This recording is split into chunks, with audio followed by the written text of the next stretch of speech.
Hey YouTube, Kira Qualia here, bringing you all my Cardfight Vanguard Majesty Lord Blaster deck profile for triumphant return of the Brave Heroes. This is one of the new decks from the latest Cardfight Vanguard D format or Overdress format booster pack. It's really awesome because along with the additional support to build on the Dragonic Overlord and the Phantom Blaster Dragon decks, we were also introduced to the brand new Majesty Lord Blaster deck, introducing a bunch of new returned units, including Blaster Blade, Little Sage Marin, Wingall Brave, you name it. All of these cards are back for this deck, and using additional support from the Blaster Dark, card from the Phantom Blaster Dragon set for Overdress format, and also a couple other cards in the set reintroduced to help support this deck altogether. The premise is the same. You still want to get Blaster Blade and Blaster Dark into the soul of Majesty Lord Blaster to gain additional card effects, so a big play there for this deck. So let's go ahead and get started with the deck profile. So for the ride deck, we are running one Wingall Brave. This is your go-to starter when rode upon. If you want second, draw a card.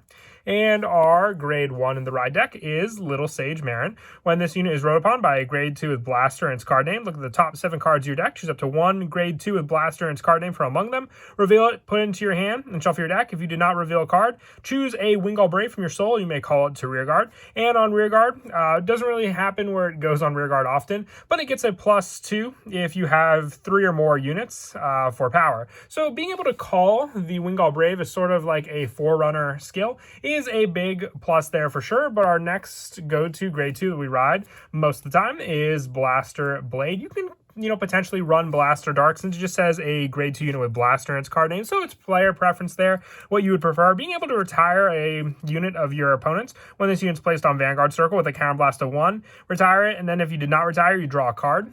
Gives you some of those resources. The drive 2 with Blaster Dark could preferably be it. So if you wished, you could always just swap the numbers that we're running with Blaster Blade and Blaster Dark in the actual main deck compared to the ride deck for this spot. But also being able to have that search makes up for that consistency, with our grade 3 being the additional Majesty Lord Blaster. We're running one copy of this in the ride deck for the go-to ride option, and being able to have those different targets along with Blaster Blade in the ride target just add to the consistency with the Persona ride. That's why along with that we're running 3 additional copies of Majesty Lord Blaster in the main deck as well. On Vanguard, if your soul has Blaster Blade and Blaster Dark, it's soul. This unit gets plus 2,000 power and also an additional critical, which is continuous even if it's your opponent's turn. So having 15k power can definitely mean the difference for some of the guards against your opponent, because if you're just squaring up against your opponent's Vanguard with a 13k base against a 15k base, they still have to get a trigger to hit against this card.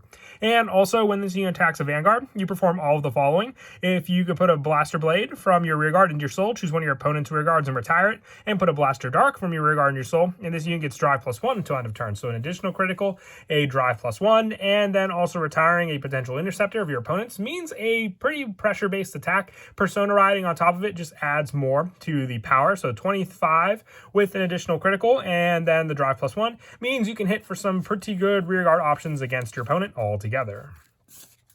And then with that being the slot for the grade 3 options, for the additional grade 2 options, we are running 3 of the Blaster Blade. Additionally, with the one we have in the ride deck, you just want more of these targets to hit. So with this one on the rear guard, when it's placed on rear, you counterblast 1, choose one of your opponent's grade 2 or greater rear guards and retire it. So you still have that retire option along with Blaster Dark on the rear guard circle, following with Blaster Blade. So you want to max out these copies so you always have the play option with Majesty Lord Blaster to put these units into your soul to use. So we are also, along with Blaster Blade, running 4 copies of Blaster Dark. Now, like I said, with the ride deck target, you can always take out the Blaster Blade for the copy of Blaster Dark. If you were to do that, you would just increase the number of Blaster Blade in the main deck, and then you'd only have 3 Blaster Dark in the ride deck. But also, with this card, just being able to retire another unit, you have to have that other rear guard set up. That's why there's a little less consistency with that play, but you do have the option when rode upon with Little Sage Marin to not get the search and call out the Wingall Brave unit to have that retire target for your Blaster Dark also. So both options were made available to you for that play.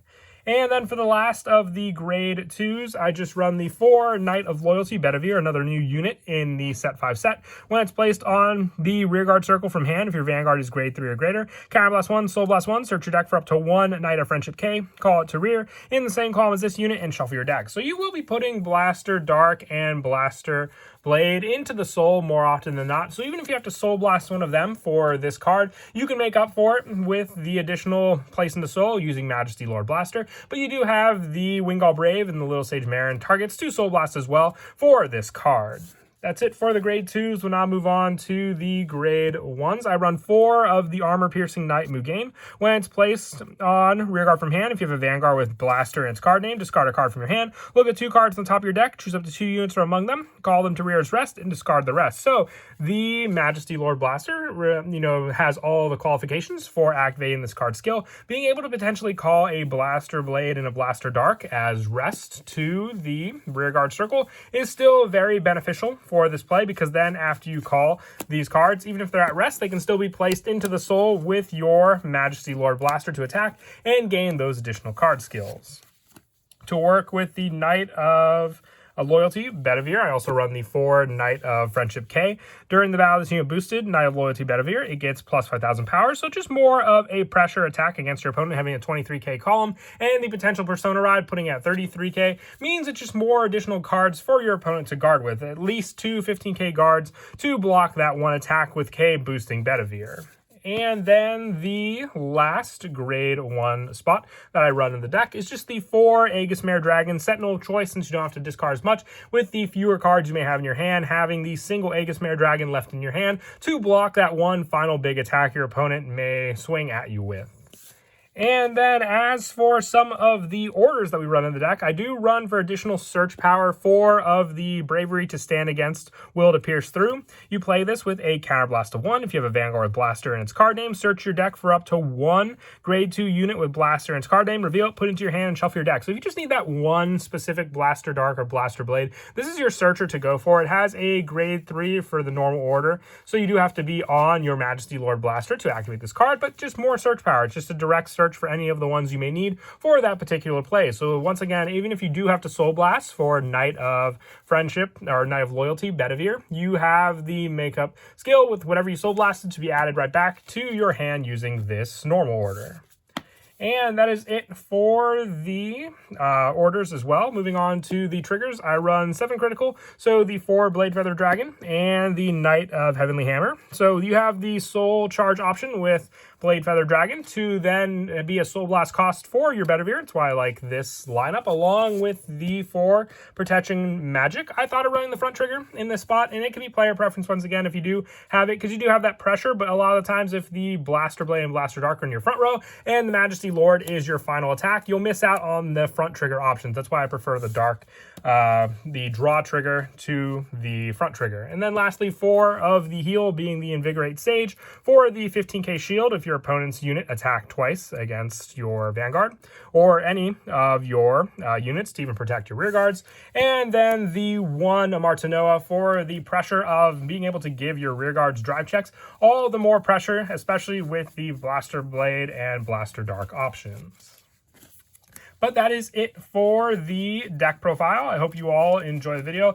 We just have the one final 10th anniversary deck, which being the Phantom Blaster Dragon, to do for the latest set, so look forward to it. And as always, until next time, please don't forget to leave a like and subscribe, and Kira Qualia out.